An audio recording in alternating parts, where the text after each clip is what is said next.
못생겨도 잘생겨도 잘하는 게 하나도 없어도 돈이 없어도 백이 없어도 진정한 친구가 한 명도 없어도 성격이 내성적이든 사회성이 떨어지든 말을 더럽게 못하든 다 상관없이 혼자 스스로의 힘으로 영향력을 발휘하고 부자가 될 수 있는 세상이 지금입니다. 한 초등학생인 아이가 있습니다. 곧 수련회에 가는데 잘 나가는 친구들끼리 장기자랑에 나갈 그룹을 정하고 있네요. 사실 이 아이는 장기자랑에 나가고 싶었지만 선뜻 나서지 못합니다. 비웃음 당할까봐도 있지만 그렇게 잘 나가지 못하는 소위 쭈구리, 찐따였기 때문입니다. 장기자랑에서 멋지게 We are the future를 추는 잘 나가는 녀석들을 보면서 이 아이는 속으로 부러워하면서 박수만 칩니다. 중학교에 가서도 고등학교에 가서도 대학교에 가서도 마찬가지로 여전히 남의 인생에 박수만 치는 인생을 삽니다. 왜 나는 잘 나가지 못할까라는 고민에서 뭐 내가 그렇지 라는 자기 비하로 바뀝니다. 그렇게 청년이 된 이 아이는 호기롭게 PD로 취업을 하게 되고 주체적인 삶을 기대하지만 그거는 너무 나대지 마. 나대지 말라는 선배들의 핀잔만 듣습니다. 야근을 하던 어느 날 술 먹고 사무실로 온 직장 선배에게 뺨따구를 맞고는 비로소 깨닫게 됩니다. 어른이 되어서도 남들의 인생에 박수만 치는 내 꼬라지는 여전하구나. 그리고 인생을 바꾸기로 결심합니다. 그는 사업이라는 자신의 경험을 유튜브라는 플랫폼에 녹여냈고 점점 그를 주목하는 사람들이 늘어납니다. 영화관 하나를 빌려서 하는 세미나가 1시간 만에 마감이 될 정도로 말이죠. 영향력뿐만 아니라 100억대의 자산가가 되었습니다. 이제 그는 남의 인생에 박수치는 인생이 아니라 열렬히 박수받는 인플루언서의 삶을 살고 있습니다. 바로 구신사입니다. 주원규님의 인생 스토리입니다. 우리가 특출난 재능을 가진 축복받은 유전자를 타고났으면 얼마나 좋았겠어요. 저는 잘하는 게 뭔지 제가 좋아하는 게 뭔지조차 잘 모르는 인생을 30년을 살았어요. 재능도 없고 특기도 없는 이런 평범한 사람들이 출세하는 유일한 방법이 공부였잖아요. 그래서 공부를 열심히 했거든요. 좋은 대학에 가고 부모님이 원하시는 직장에도 취업을 했어요. 그런데 결국엔 남을 위해 일하는 삶이더라고요. 매일매일이 행복한 게 아니라 버티는 느낌이었다고요. 평범한 당신, 정말 열심히 살았는데 결국엔 남의 인생에 박수치는 삶을 계속 살고 계시진 않나요? 나도 잘 살고 싶어. 나도 돈 많이 벌어서 하나뿐인 인생 멋지게 살고 싶다고. 근데 난 돈도 없고 백도 없고 날 도와줄 인맥도 없고 성격은 또 왜 그렇게 내성적인지. 내 성격에 사업이랑 투자는 무슨 에라이 거지 같은 세상. 다 리셋하고 처음부터 같은 출발지에서 시작했으면 좋겠다. 이런 생각이 내 성장과 인생을 갉아먹고 있다는 사실도 모른 채 매일매일 하루하루 버티시지는 않나요? 못생겨도 잘생겨도 잘하는 게 하나도 없어도 돈이 없어도 백이 없어도 진정한 친구가 한 명도 없어도 성격이 내성적이든 사회성이 떨어지든 말을 더럽게 못하든 다 상관없이 혼자 스스로의 힘으로 영향력을 발휘하고 부자가 될 수 있는 세상이 지금입니다. 1인 인플루언서의 시대입니다. 유튜브만 얘기하는 게 아니에요. 자영업자가 미디어 매체를 거치지 않고 스스로 무료로 마케팅을 할 수 있고 그게 더 잘 먹히는 시대에 여러분은 살고 있습니다. 이 시대가 주는 엄청난 기회를 잡을 것인가? 아니면 여전히 스테이지 밖에서 남의 인생에 박수치면서 살 것인가? 그건 전적으로 여러분의 선택이자 책임입니다.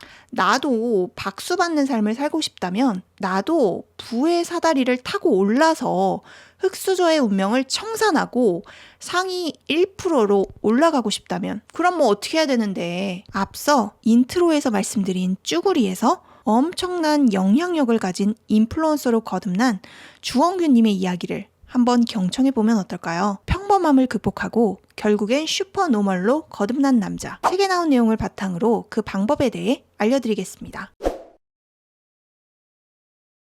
투자를 하다가 알게 된 지인이 있는데 부동산 투자를 시작하게 된 계기가 재밌더라고요. 친한 친구가 분양권 투자를 해서 8천만 원을 번 거예요. 그걸 막 자랑하는 얘기를 들으니까 처음엔 너무 배가 아팠대요. 그러다가 나도 부동산 투자를 해야겠다 마음을 먹고 강의를 듣고 투자를 시작하게 됐던 거죠. 지금은 그 지역에서 최고가 아파트에서 내 집 마련했고 투자로도 아마 꽤 많은 돈을 번 걸로 알고 있어요. 이 이야기의 핵심은 뭐냐면 이 친한 친구도 했는데 왜 나는 안 되냐는 거죠. 결국 이 분도 배 아픔을 실행으로 극복한 거잖아요. 한마디로 너도 했으면 나도 가능한 거 아니야? 이 말을 하고 싶은 거예요.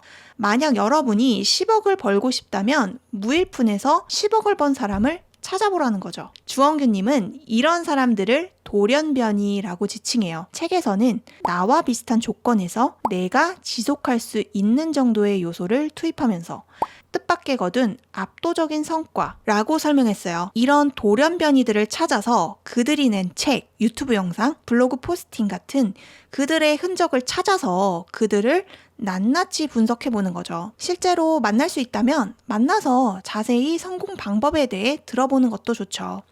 그리고 일단 똑같이 해보는 거예요. 그렇게 적용하다 보면 스스로 안목이 생기고 어떤 걸 버리고 어떤 걸 내 것으로 취해야 되는지 판단이 서거든요. 그렇게 하나하나 나보다 앞선 사람들을 보면서 성장해 나가는 거예요. 원래 성장은 모방에서부터 시작하는 겁니다.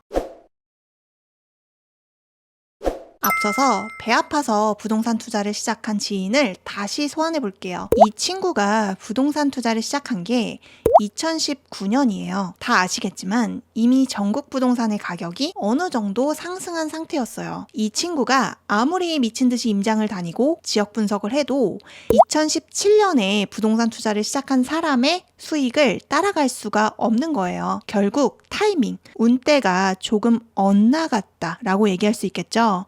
이미 오를 대로 오른 부동산 가격에 부동산 규제까지 강화돼서 취득세를 때려버리니까 투자처를 찾기가 상대적으로 어려웠겠죠. 한마디로 운때가 조금 안 좋았다라고 말할 수 있는 거죠. 이 친구가 3년만 일찍 부동산의 실력을 쌓기 시작했다면 어땠을까요?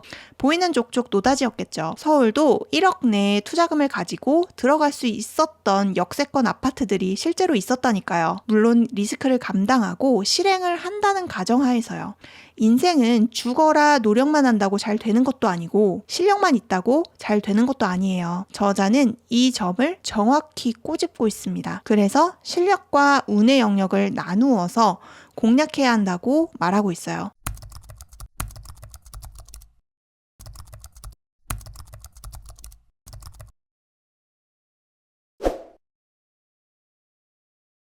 그럼 이게 운의 영역인지 실력의 영역인지 어떻게 구분하라는 말이냐?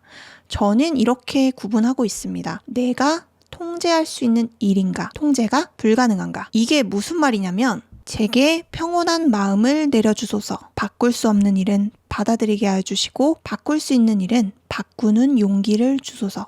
그리고 이 둘을 구별하는 지혜를 주소서. 만약 승진을 하고 싶어하는 직장인이 있다고 해볼게요. 승진을 하려면 어떻게 해야 되나요? 일단 우리 회사에서 승진을 빨리 한 사람들을 찾아서 그들의 특징을 분석을 해봐야겠죠. 회사마다 승진을 잘하는 사람들이 다르잖아요. 제가 다니는 회사 같은 경우에는 탁월한 업무 능력보다는 윗사람에게 잘 보이고 잘하는 사람들이 빨리 승진을 하더라고요. 그리고 승진이 빨리 되는 부서가 있고요. 우리가 노력으로 할 수 있는 것이 뭐가 있을까요? 일단 인사 권한을 가진 윗사람의 눈에 들어야겠죠. 그분을 만나면 깍듯이 인사를 잘한다든지 그분이 참석하는 회의나 회식이 있다면 무조건 참석을 해서 내 이름과 얼굴을 각인시키는 거죠. 그리고 회사에 정말 이익이 되는 사람이라는 것을 보여주는 거예요. 여기까지가 이 직장인이 할 수 있는 실력의 영역이 아닐까요? 인사권자가 나를 좋게 볼지 아닐지는 내가 통제할 수 있는 부분이 아니라는 거죠. 요즘 줄 서서 먹는 잘 되는 식당을 가서 먹어보면 딱히 또 그렇게 특별하게 맛있지는 않아요. 그런데 돈이 아깝다는 생각은 안 들고 참 괜찮다 이 정도거든요. 이 식당들을 보면 네이버에 땡땡 맛집이라고 검색하면 상위에 뜨는 거랑 인스타그램을 잘 꾸며놓은 집들이 대부분이에요.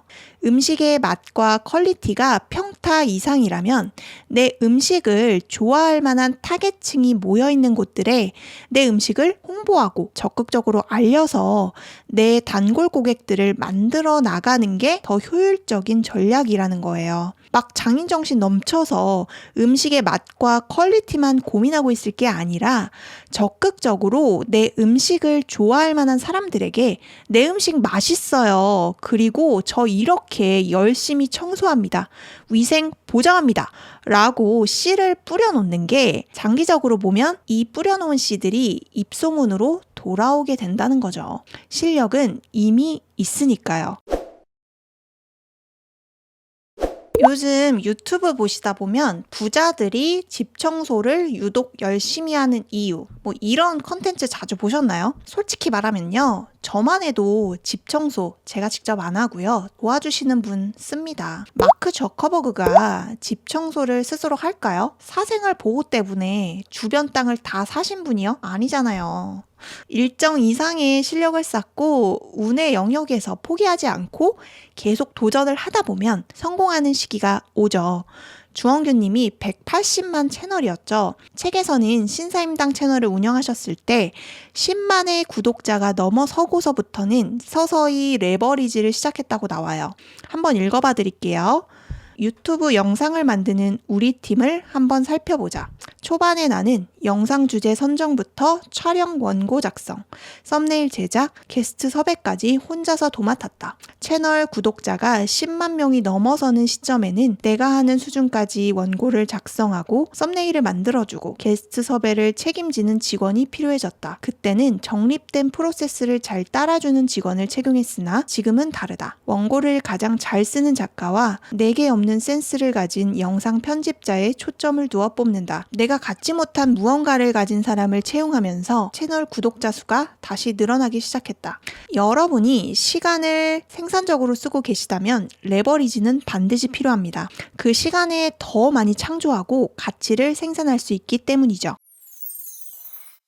제가 자본주의 언니로 여러분들께 영상을 올린 지 지금 한 2개월 정도 되었는데요. 댓글 중에 자본주의의 뜻은 알고 짓거리는 거냐? 자본주의는 진짜 나쁜 거다 라고 말씀해 주신 분이 있었어요. 제가 좀 순화해서 말씀을 드린 거고요. 저는 있잖아요. 제 생각을 말씀드리면 저는 밀레니얼 세대잖아요. 지금 이 시대에 태어난 것이 얼마나 감사하고 행복한지 모르겠어요. 해외에 나가봐도 우리나라처럼 살기 좋은 나라가 없어요.